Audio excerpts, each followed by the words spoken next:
Estúdio EPBR, diretamente do Seminário de Gás Natural do IBP, recebe agora a Cristiane Delarte, que é diretora de distribuição de gás natural da Naturgy. Cristiane, obrigado pela presença aqui. Boa tarde, André. Obrigada pela oportunidade.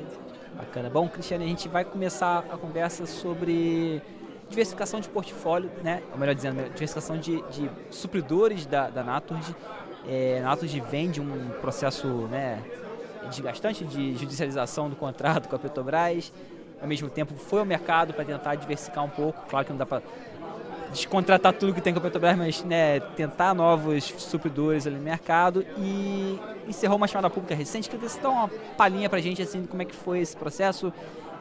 Houve interesse ali de novos fornecedores? Foi adiante? Como é que ficou essa discussão?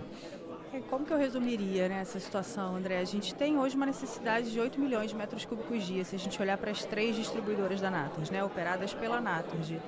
E a gente teve uma chamada pública em 2021, que a gente não teve oferta de supridores adicionais. Certo. A gente teve uma chamada pública em 2022, que igualmente a gente não teve ofertas adicionais e, como você comentou, a gente foi para o mercado junto com a BPIP, buscando ajuda nesse sentido para incentivar essa diversificação desse portfólio. E agora a gente está com uma chamada pública aberta nesse momento em São Paulo, ainda está aberta. Vamos ver, a gente tem expectativa aí de que apareça alguma coisa. Como você falou, a necessidade de diversificação de portfólio, um mix que gere uma competitividade maior, um preço final melhor para o consumidor, é o que a gente tem buscado. Vamos acreditar. Perfeito. Nessa batalha aí, biometano fez de alguma forma parte dessa busca. A gente lá em São Paulo, imagino, tem um potencial maior até do que aqui no Rio, né? Você está otimista de que possa ser uma equação? Sim, faz agora sentido isso em São Paulo. A gente está com a chamada pública aberta, como eu comentei. Em São Paulo, a gente tem tudo viabilizado, né? A regulação lá é bem avançada. A gente hoje pode adquirir, pode distribuir essa molécula. Então, a gente tem a expectativa, sim, de começar projetos de biometano por São Paulo e que nessa chamada pública venha alguma coisa. A gente tem mantido contato com possíveis supridores de biometano, tem se aproximado deles, tem buscado junto com a Biogás esse match, né, entre oferta e demanda, e a gente espera que nessa chamada pública venha alguma coisa. Os PPX de vocês é irem com essa chamada pública até fechar esse ano ainda alguma coisa? Ela está prevista até 15 de maio para contratação 2024, né? Perfeito. Bom, e aí só dá uma palhinha pra gente também de atualização, como é que anda hoje as conversas com o Petrobras, né, de negociação desse contrato, foi pra justiça, mas o que é possível falar aí pra gente em termos de conversa mantida com eles? Existe alguma luz no fim do túnel aí pra gente chegar a um Sem entrar muito no detalhe, assim, eu vejo de forma positiva, as conversas avançam, tanto do lado da Petrobras como do lado da Naturgy tem interesse de resolver isso da melhor forma possível para o mercado de gás, para o consumidor e para a concessão. Então, o que eu diria é isso, assim, a gente mantém as conversas e a gente acredita que vai chegar aí nos próximos meses num bom ponto. Tá certo. Bom, Cristiane, a gente está hoje aqui nesse evento que acontece em meio a discussões de uma nova política para o gás, né, nacional. A gente vem de 3 governos, na verdade, né, tenho dito isso aqui nas apresentações, que olharam, de certa forma, ainda que de maneiras diferentes, para o gás natural como um objeto de política pública, né? O Temer olhou ali para o gás para crescer, veio o Bolsonaro com o novo mercado de gás, agora o Lula, né, dá os primeiros sinais ali do gás para empregar. Pergunto para você, nessa discussão do gás para empregar hoje em andamento, o que na tua visão é o grande mérito, né, que esse programa pode ter no futuro, e quais são os riscos, assim, o que esse programa, tendo histórico já de aprendizados de outras iniciativas de abertura e políticas públicas de gás, que ele não pode errar, né, para o setor? Assim. Eu acho que independente do nome que o programa tenha, né, acho que o objetivo é o que está sendo discutido lá dentro, nos painéis principalmente, a gente precisa desenvolver o mercado. E a gente precisa olhar para o mercado como um todo, né? A gente precisa olhar de ponta a ponta e o Brasil como um país que precisa desenvolver infraestrutura, que precisa abrir o mercado, que precisa ter novos supridores, que precisa ter melhor aproveitamento do gás nacional. Então, independente do nome que o programa tem, eu acho que os pontos são muito bem mapeados, todo mundo conhece as dificuldades que a gente tem em todas as partes da cadeia, e eu acho que para ter resultado efetivo a gente precisa enfrentar esses pontos mais difíceis, principalmente a questão de você ter disponibilidade, alta disponibilidade de molécula, porque a demanda existe, com preços competitivos e contratos seguros, com segurança de fornecimento, segurança jurídica e de longo prazo, mantendo essa competitividade. Então, por aí que eu diria, assim, essa é a visão das distribuidoras, essa é a necessidade que a gente tem como distribuidor e é nisso que a gente trabalha para tentar que esse desenvolvimento, essa segurança do mercado como um todo venha.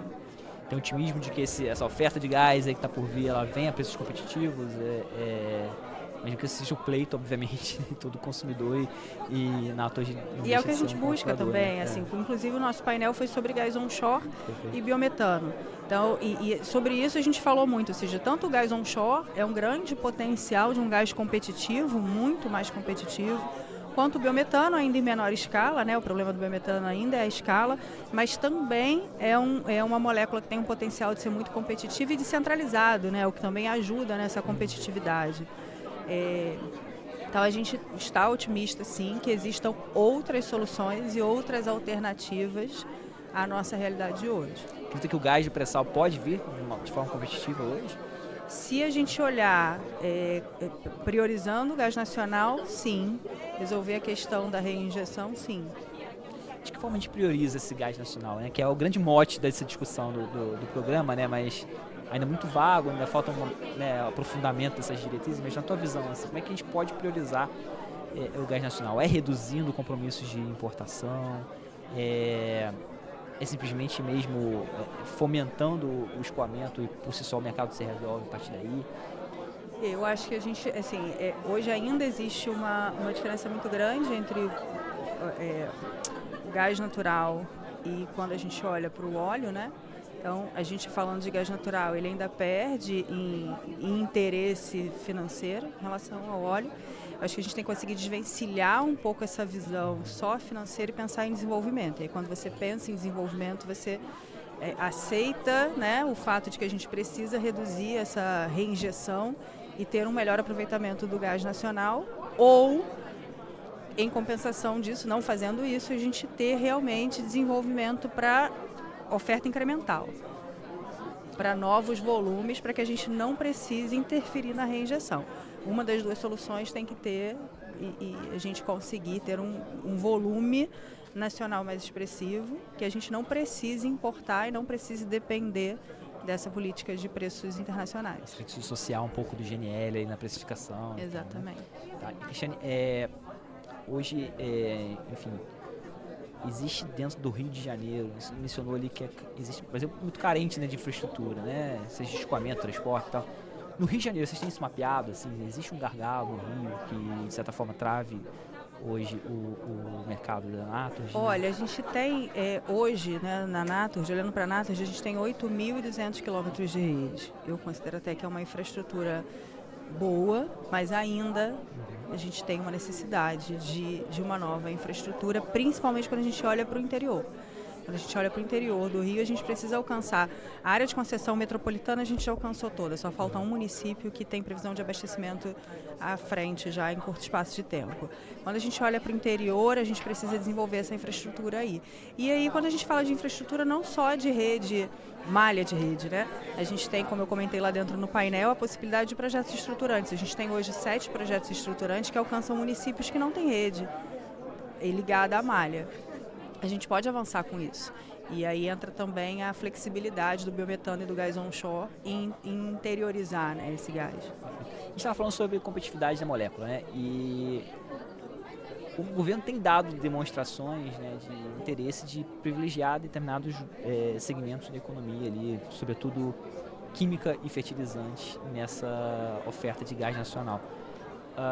Vocês temem que de alguma forma vá a indústria e a distribuidora, né, como compradora desse gás que vai para a indústria, não seja contemplada para essa oferta, ou você acha que vai ter gás para todo mundo e vai se resolver? A gente já tem hoje essa realidade, né? A gente tem alguns segmentos de mercado que tem um incentivo, né? Um benefício, podemos chamar assim. E isso não inviabiliza o todo. A nossa única preocupação, e sempre a gente ressalta isso, é que a gente não pode esquecer que o mercado doméstico, o mercado cativo ali, que vai ficar sempre na base da distribuição, ele precisa ser olhado. Porque quando a gente prioriza segmento A ou B, a gente pode diretamente afetar o mercado doméstico, o mercado cativo ali, que sempre vai ficar com a distribuidora, fazendo o custo para esse mercado ser muito mais elevado do que deveria ser. A gente precisa, enfim, eu acho que isso é necessário, a política pública ela olha essa necessidade de desenvolver mercado A ou B, mas a gente precisa olhar isso com muito cuidado e nunca esquecer que tem o todo. Se muita gente migrar para o Mercado Livre, a base me diminui também, né? Aqui no residencial. E alguém por vai exemplo, pagar essa conta no final. E Mercado Livre, você já tem mapeado hoje qual o potencial de migração aqui dentro do Rio de Janeiro, dentro da área de construção de vocês? Já houve algum pedido? Não, né? Tem, a gente tem alguns cases, a gente tem alguns clientes que já se interessaram, a gente tem clientes que se interessaram e desinteressaram, porque é tudo muito novo ainda para todo mundo. Quando a gente olha para a distribuidora, existe uma segurança em você ser um cliente da distribuidora, Sim. Existe um risco que é a distribuidora que assume por esse cliente final, e quando o cliente pensa em ser um cliente livre, ele tem ainda algumas barreiras, alguns ajustes, alguns desafios que ele precisa enfrentar até realmente ser um cliente livre. Então a gente tem falado com muitos clientes, para alguns clientes maiores, principalmente indústrias, isso faz muito sentido e a gente apoia e tenta ajudá-los para que isso de fato se concretize, porque a abertura do mercado é importante e a indústria de rede apoia esse mercado.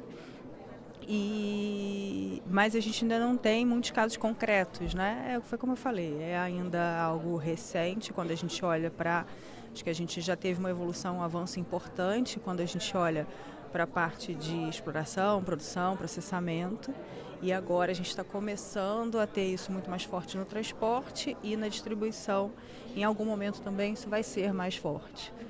Mas ainda não é uma realidade. Falando de potencial de mercado, a gente tem hoje... a gente está falando aí de clientes acima de 10 mil metros cúbicos, né? Então, existe sim um potencial importante que pode migrar para o mercado livre, porque tem muitas indústrias com esse perfil. Só para entender, existem indústrias que pediram, mas o pedido não prosperou depois, mas pedido de andamento para migração nos próximos meses, aí não tem nada ainda. A gente tem algumas que já avisaram, porque eles precisam avisar com uma determinada antecedência, né? Faz parte do processo avisar com antecedência. E a gente tem algumas que já avisaram que vão migrar, que têm interesse de migrar.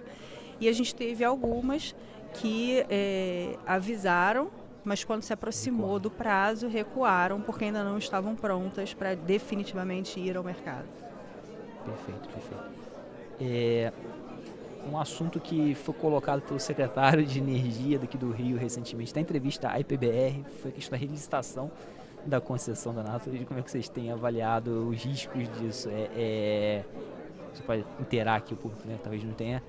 O Hugo Leal, o secretário de Energia do Rio, abriu possibilidade, né? Considerou a possibilidade de fazer uma relicitação da concessão da Natureza e de segmentar novas áreas de concessão, né? Hoje segue Rio, poderia ter uma terceira eventualmente. Na tua visão, assim, tem espaço para uma terceira área de concessão aqui no Rio, ou as duas são... Olha, a gente está falando de uma concessão pública, né? Não só a concessão da Naturgy, como outras concessões públicas estão terminando aí em 2027. A Naturgy tem 2 concessões para 27 e uma para 30, que é a de São Paulo. E, enfim, por nossa parte, a gente tem total interesse em renovação dessa concessão, mas como todo concessionário, a gente tem a consciência também que quanto mais esse prazo avança e mais perto do fim a gente chega, existem sempre 2 possibilidades: a negociação direta de uma renovação, direto do concessionário com o Estado, e uma possibilidade sim de relicitação. Então a gente não vê isso como um ponto de surpresa, é uma realidade que a gente conhece como concessionário, e a gente atua e mantém conversas com o governo discutindo exatamente isso, sim, que sentido faz a renovação, que interesse tem por parte do Estado, por parte da Naturgy. A gente deixa bem claro que existe esse interesse e a gente trabalha para entregar o melhor serviço possível e fazer da distribuição um serviço como tem que ser feito. Então a gente acredita aí que o Estado vai tomar a melhor decisão quando chegar o momento. Renovando ou não renovando a concessão, você ainda tem aí mais um ciclo quinquenal, né, de revisão tarifária, né? A gente está no último ciclo. Exato. Vocês já apresentaram ao governo ali os planos de expansão de malha? O que dá para Dá uma palhinha pra gente aí. A gente tem aí uma questão porque a quarta RTI ainda não foi finalizada, né? Então, quando a gente fala de quinta, que é o último ciclo, ela ainda depende do avanço da quarta. Então, tem avanços sim na quinta RTI, mas a gente ainda não chegou no momento do plano por conta de aguardar a solução da quarta. O que a Anato está propondo priorizar, assim, né? Eu sei que não está preparado, mas alguma coisa vocês já esboçaram, imagina, né? Até porque uma coisa vai se emendar na outra, né? A quarta vai ser esse ano já emendando na quinta. SEG tem uma capilaridade de rede muito maior do que a SEG Rio, né?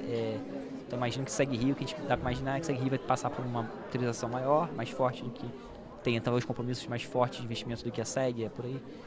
SEG foi como eu falei, a gente já tem toda a área de concessão atendida, falta um município que já está no nosso plano de expansão.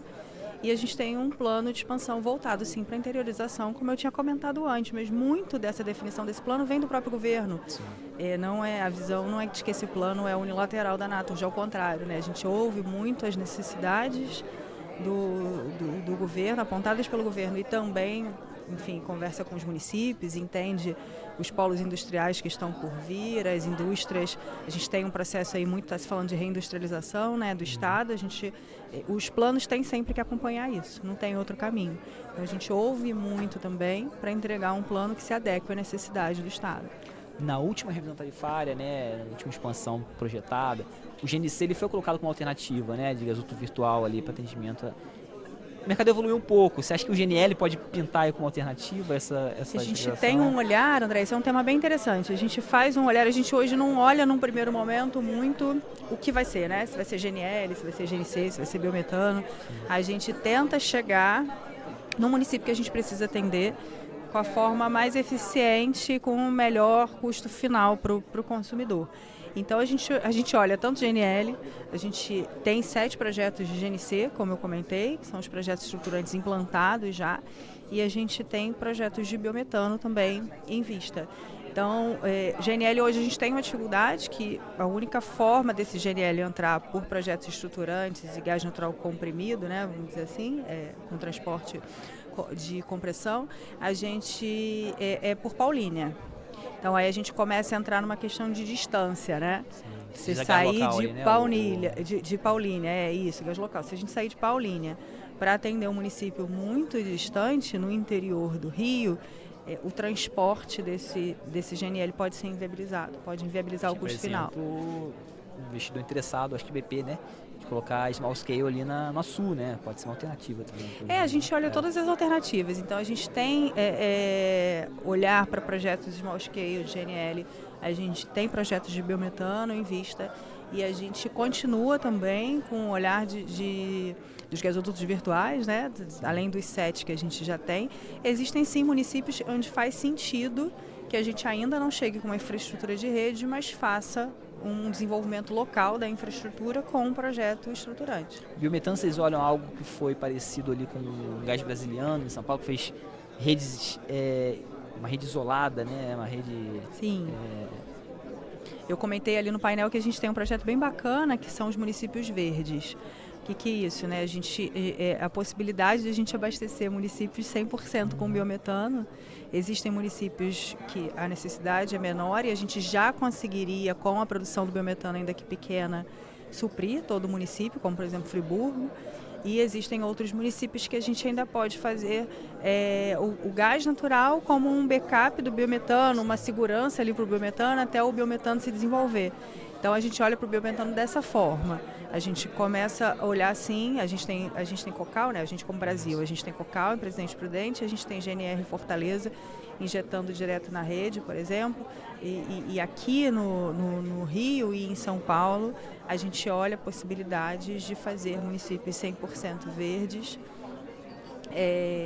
Dessa forma que eu falei, municípios menores, onde ainda não rentabiliza chegar à rede, e a gente chegaria com o biometano através de projetos estruturantes, com a mesma infraestrutura que hoje a gente usa para o GNC, por exemplo, e com a garantia de suprimento e o reforço ali por trás do gás natural. De Friburgo, que tem um potencial de biometano do agro? Friburgo porque é um município menor, que tem uma demanda menor de consumo e com que hoje é produzido de biometano no Rio, por exemplo, a gente conseguiria com tranquilidade suprir Friburgo com biometano, com a infraestrutura existente hoje para o gás natural comprimido. Não necessariamente com biometano produzido em Friburgo, né? Não, Entendi. transportado Porque é por diferente carretas. da local, né? Foi uma produção local ali, né? A gente tenta olhar para as duas coisas. A gente tenta casar os supridores, né, que estejam próximos ao município e fazer ali uma ligação direta, vamos chamar assim, né, uma conexão direta e atender aquele município. E a gente olha a possibilidade de atender municípios um pouco mais distantes através de carretas. E aí a gente está falando a gente pode atender 100, 200 quilômetros. Acho que caminhando já para o encerramento aqui, acho que um ponto legal a gente sempre perguntar para o distribuidor, porque o distribuidor é o elo mais próximo ali com o consumidor industrial, né? Então, quando uma empresa está por chegar a uma determinada economia, imagino que a distribuidora tem uma informação privilegiada. Te pergunto se a gente tem em 2024 chegando aí o Rota 3, né, em Paulo Gás Lube, em Itaboraí, e o interesse do governo do estado da Petrobras também, é fomentar uma indústria gasífera ali na região. Você já tem tido alguma demanda aí colocada, interesse de empresas chegando ali? Eu não tenho essa informação privilegiada, vou ficar te devendo. Mas o que a gente reforça muito sobre isso é a necessidade desse gás ficar no estado, né? Certo. Isso acho que ninguém tem dúvida. O que a distribuidora defende é que a gente precisa garantir que esse gás fique aqui e tenha um melhor aproveitamento aqui para reindustrializar, para desenvolver o mercado e não ir para outro lugar. Perfeito. Bom, o Instituto PBR conversou com o Cristiano Delarte, diretor de distribuição de natural da Natos, aqui no Seminário de Natural do IBP. Cristiano, obrigado aí pela disponibilidade, gentileza de Obrigada a vocês, André, é um prazer enorme. Obrigado à audiência também. Um abraço para todos.